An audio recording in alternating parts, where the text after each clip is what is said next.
Now, the official bowl betting preview of the Boca Raton Bowl, Akron and Florida Atlantic, brought to you by OffshoreInsiders.com. Joe Duffy's picks. We just continue to win. Yeah, we had a surprisingly slow start to the bowl season with the opening days of bowls, but the Akron, Florida Atlantic side is up to get you back to the normal 30 years of winning. You've also got college basketball wise guy play and a major play from Joe Duffy's picks. Now let's take a look at your preview for Akron and Florida Atlantic. It currently 22.5 for Florida Atlantic, a total of 65.5.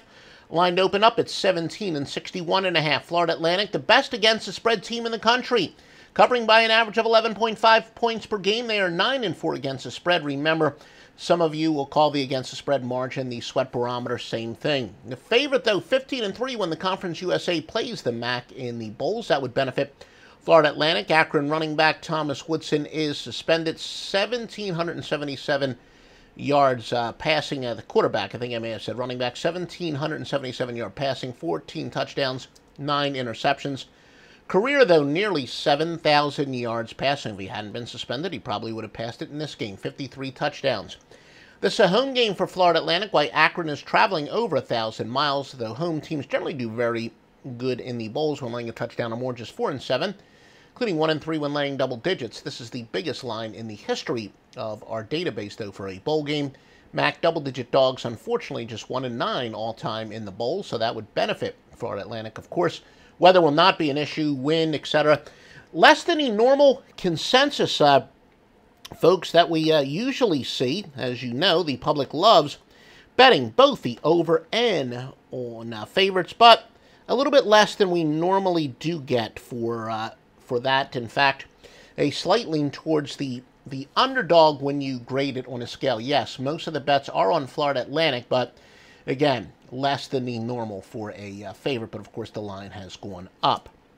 Akron has gone under 10-3 for the year. They allow teams normally getting just 4.3 yards per rush to get a full 5 yards per rush, but they're solid against the pass, holding teams to 0.5 less. So basically, the way to beat Akron is to run the ball. They're pretty good against the pass, terrible against the run. FAU gets 6.1 yards per rush. The teams normally permit an average of 4.7. So the big question here is, how can Akron possibly stop the run? Now we're going to give you some ATS trends brought to you by the top sports books that are featured on OffshoreInsiders.com. Every single one is thoroughly vetted and approved. MyBookie.ag, of course, you use the promo code Duffy, get the biggest bonus that they do allow. All records are against the spread, unless we otherwise know. Akron is 6-0 following a straight-up loss. They are 8-2 their last 10 overall, but 4-10 after getting more than 280 yards passing in the previous game, 2-8 on grass. Florida Atlantic, perfect 6-0 after getting more than 450 total yards in the previous game, but only 2-6 outside the conference. However, they're 7-2 overall. Over-under trends. Akron has gone under 7-0 after allowing more than 200 yards passing in their previous game. They've gone under 16-5 after allowing more than 200 yards rushing in their last game. Under 26-10 following a straight-up loss. Florida Atlantic has gone under 6 straight in December, but FAU has gone over 6-1 after allowing more than 280 yards passing in their previous game, and they've gone over 8-3 following a straight-up win. Remember, the Master Lock line is now 100% exclusive to OffshoreInsiders.com, the highest-rated place from the highest-rated sports services, only in their highest-rated sports, and you get these picks at a penny on the dollar, the top consensus source in the world. The Master Lock line on OffshoreInsiders.com, been winning for you since 1980 on the score phones.